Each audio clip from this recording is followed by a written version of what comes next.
Well, it is official.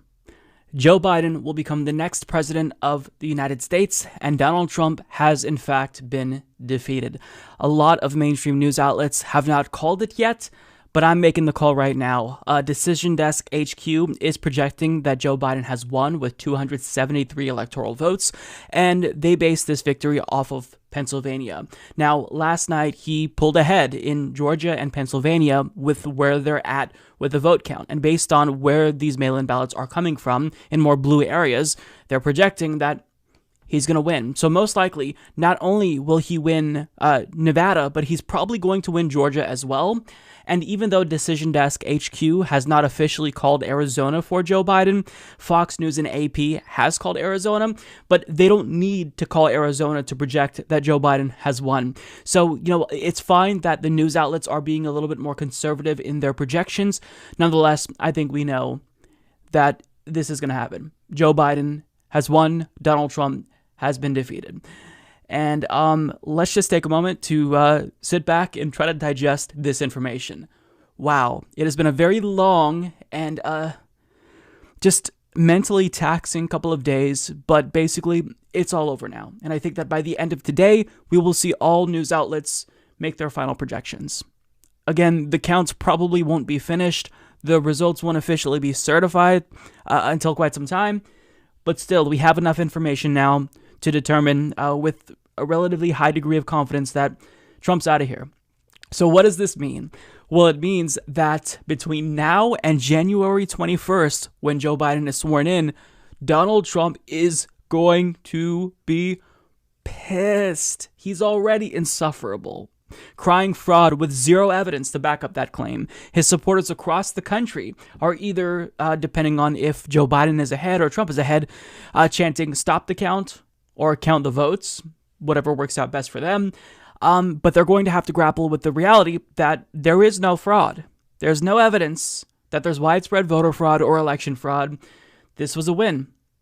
And it's not a shocker that a lot of Republicans did not vote by mail because Donald Trump instructed them to not vote by mail because he told them not to trust vote by mail. So it's not like, they're counting these votes and they see that Donald Trump is ahead and all of a sudden they're like, oh, well, look I just found these pro-Biden ballots out of nowhere. I guess we should count them. Like, that's not the way that it works. If they were truly rigging this, then they're the dumbest at election rigging ever because they would have taken Texas, they would have taken Florida, so we would have known on election night that it was Biden. They would have rigged the House, the Senate, but they lost ground there. So there's no evidence of widespread election fraud, and you can tell that that's the case because as Donald Trump files lots of legal lawsuits across this country, they're being thrown out left and right because there's no evidence. You have to present something. You can't just cry fraud and present zero evidence. So he's winning on some procedural issues, but whenever there's this claim of fraud, whenever there's this claim to stop counting the votes, can't do it. And his intent is to have the Supreme Court ultimately hear whatever he wants to be heard. I don't know if he wants the mail-in ballots in Pennsylvania, for example, to be invalidated, but you have to take this through the court process. You can't just ask your loyalists on the Supreme Court to do what you want. It has to work its way through the system until the Supreme Court grants you a writ of certiorari, if it even gets to, the appeals process. Like, it's over. Donald Trump doesn't have a path to victory. And at this point, the odds of him actually stealing this, it's just not there. So he's going to have to grapple with the fact that Joe Biden will be the next president of the United States. And we are going to have to brace ourselves because for the next 2 months, oh my God, he's going to be fucking pissed. And I'm laughing because it's going to be funny to watch him melt down. But understand that 2-month period, that is a long, long time where a lot of damage is going to be caused because Donald Trump is angry and doesn't want to take action while he still is the president of the United States. So what I mean by that is, even though Donald Trump already kind of undermined his own moratorium on evictions, as of January 1st, that expires. Landlords can evict people amid a pandemic. Do you think that between January 1st and January 21st, Donald Trump's administration is going to take action? Now, perhaps people in control of certain agencies can take measures, but is Donald Trump himself going to do anything for the American people during this period? No, because he's going to try to punish all of us, for not voting to reelect him. So in terms of getting a new stimulus, for some reason, I mean, I was shocked when I heard this. Mitch McConnell is saying we should do another stimulus package. Now, is Donald Trump going to be open to that now? So this is why we needed this before the election, because we don't know. There's too much volatility and uncertainty, and we don't know how Donald Trump is going to act, and we can only anticipate that he is going to be the biggest baby and try to do as much damage as possible. And in terms of COVID-19, I mean, if it's going to get better, if Joe Biden gets in and immediately implements a lot of measures to try to get it under control, it's going to get a lot worse first. I mean, we're surpassing 100,000 cases per day. And Donald Trump is not going to do anything. So it's going to be a really long road ahead until Donald Trump is out and we get Joe Biden. So look, I am feeling happy right now. Even though Joe Biden is not going to be a good president, he's going to be a bad president. Donald Trump is unique. He is uniquely bad, uniquely evil. Joe Biden is predictably bad, predictably evil, right? So it's kind of like we can either have another 4 years of Donald Trump to where he continues to do more and more damage, or we can see some victories, even if they are small, with Joe Biden. He said he will be getting us back into the Paris Climate Accord on day one. Already, really huge thing to celebrate. That's really important. If he actually gets us into the Iran nuclear deal, assuming Iran is even willing to come to the table with us after we just ripped up the deal that we signed with them that was difficult to negotiate in the first place, that will be great. If Joe Biden reinstates DACA, how many lives that is going to benefit? That is going to be phenomenal. Now, that's not to say that Joe Biden will not be someone who causes damage as president. He's going to continue the U.S. war machine, and that is really, really troubling.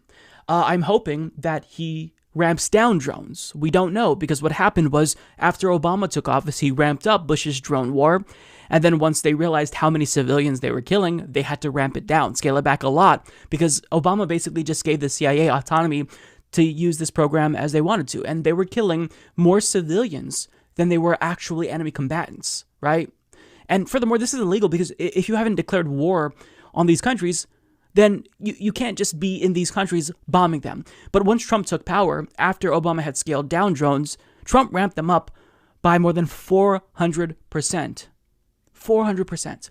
So if Joe Biden ramps them down, even though he's still droning them, and that's unacceptable, still, hopefully less people will be bombed, less civilians. I mean, what we're working with is some marginal victories that I think are better. Like, the world is better off with Joe Biden as president. I mean, and it sucks. Like, we shouldn't have to choose between Joe Biden and Donald Trump, and that's over now. But what I'm saying is, if you feel relieved, I think that that's okay. Like, we didn't get Bernie Sanders, but we can still feel a little bit sense of, relief knowing that Donald Trump is out.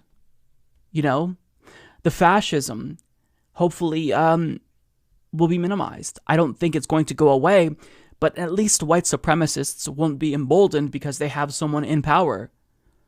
At least maybe we have a shot at getting Joe Biden to meet with some of the Black Lives Matter protesters to implement some of their agenda, even if he doesn't listen to them. At least he'd be more willing to meet with them. So here's the thing. Joe Biden has a short window to act.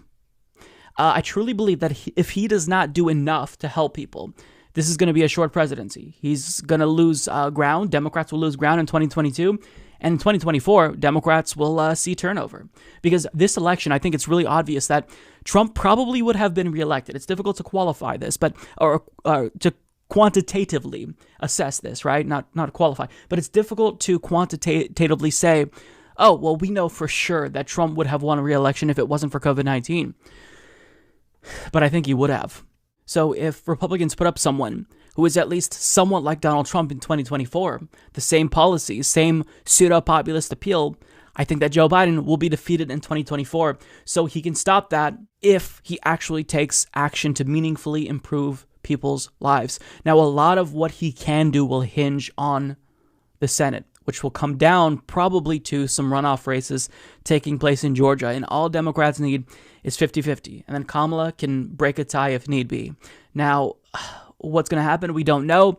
But for now, Donald Trump, who is causing the most damage currently, is going to be gone. And it's going to be really irritating to listen to him whine for 2 months. He probably won't accept the results of the election or concede, but he's going to have to grapple with the fact that his time is up come January 21st. Now, I don't know what to expect on the day of Joe Biden's inauguration. Is, Donald Trump going to sit in the Oval Office and, cross his arms and say, "I'm not leaving"? I think that would be hilarious if he actually did that. But I think that the more likely outcome is that Donald Trump is going to have to leave. You don't have a choice. Do you embarrass yourself even more? Or do you try to leave with dignity and try to, put together the pieces so you can try to rerun in 2024? I don't know. I don't know if Joe Biden is going to intentionally be a one-term president where he steps down and allows Kamala to run in his place and another Democratic Party primary to take place. We don't know. But all we know is that for now, the better outcome has happened. And it might not be, the outcome that we all wanted. It might not be an outcome that is good enough to warrant, the change that we need. But for now, it's a little bit of easing off of the pressure and the damage that is being caused. And I think that we should feel relieved. We should celebrate that fact. Because even though Joe Biden is going to be a bad president, I have no doubt about that. I hope he proves me wrong. But even though he's going to be a bad president, there's no way he could be as bad as Donald Trump. So, I think this is good for the country. It's good for the world. And I hope that he does enough to make it so that way the Republicans aren't so influential. And I don't know that he is going to do it. He's already kind of showing signs that, hey, guys, we've got to unify with the Republicans. So that basically means he's going to compromise away all the Democratic Party's values, what little they have, and try to forge some sort of grand bargain that is going to be functionally right-wing. We don't know. But still, Donald Trump is defeated. That in and of itself is a reason to celebrate. If you pretend like it's not Joe Biden who's coming to power and you just look at the fact that Trump was defeated, that's a good feeling. It is a good feeling. So, yeah, I'll leave that there. Joe Biden will become the next president of the United States. Donald Trump is on his way out, and he is not happy about that.